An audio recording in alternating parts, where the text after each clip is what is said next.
গৃহপ্রবেশ ধারাবাহিকে একের পর এক আবেগ, চমক আর সম্পর্কের টানাপোড়েন দর্শকদের মন কাড়বে।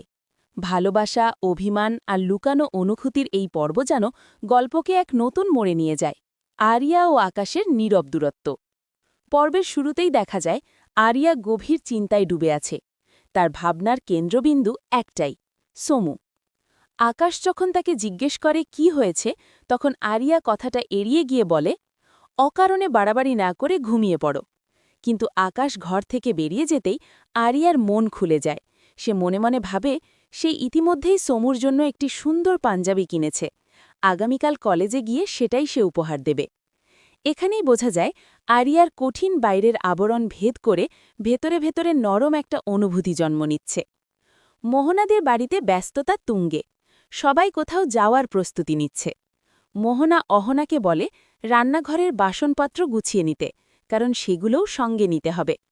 প্রথমে জেঠিমা যেতে না চাইলেও যখন শোনে কিশোর দাদুভাই যাচ্ছে, তখন তিনিও মত বদলান। কিন্তু প্রশ্ন হল, তারা কোথায় যাচ্ছে? কেন এত তাড়াহুড়া? এই যাত্রার পেছনে কি কোনো গোপন কারণ আছে? আদির চক্রান্ত, আরিয়ার অসহায়তা।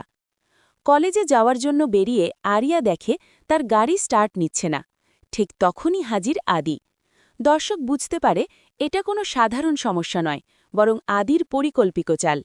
সে প্রস্তাব দেয়, চলো আমি পৌঁছে দিচ্ছি। প্রথমে আরিয়া রাজি না হলেও দেরি হয়ে যাচ্ছে দেখে শেষ পর্যন্ত বাধ্য হয়, কারণ আজই তাকে সমুকে গিফট দিতে হবে।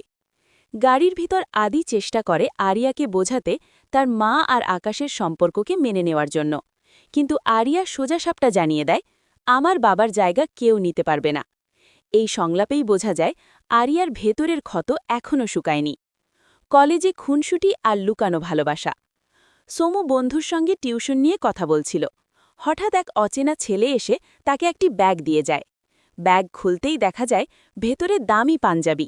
সমু অবাক। ঠিক তখনই প্রবেশ করে আরিয়া। সে স্পষ্ট জানিয়ে দেয় এই গিফট সে দিয়েছে, কারণ আগে সমুর একটি পাঞ্জাবি তার জন্য নষ্ট হয়েছিল।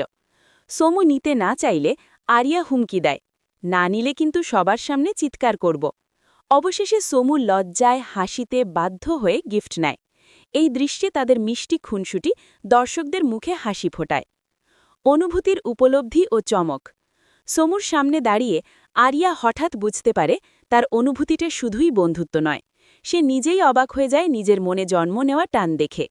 ঠিক তখনই সেখানে এসে উপস্থিত হয় শুভলক্ষ্মী, কেশব এবং আদি। আরিয়া চমকে ওঠে। এই উপস্থিতির মানে কি? তারা কি সব দেখেছে? আগামী পর্বের ঝলক। আগামী পর্বে দেখা যাবে শুভলক্ষ্মী আরিয়াকে সতর্ক করে দিচ্ছে যেন সে তার বাবার সঙ্গে খারাপ ব্যবহার না করে। অন্যদিকে কেশব কোনো একটি গুরুত্বপূর্ণ প্ল্যান ক্যান্সেল করার কথা বলছে। তাহলে কি নতুন কোনো ঝড় আসছে? আরিয়ার জীবনে কি আবারও সম্পর্কের সংকট তৈরি হবে, নাকি সে অবশেষে নিজের মনের কথা স্বীকার করবে? এই পর্বের সবচেয়ে বড় প্রশ্ন, আরিয়ার ভালোবাসা কি নতুন সম্পর্কের সূচনা করবে, নাকি পুরনো ক্ষত আবার সব ভেঙে দেবে?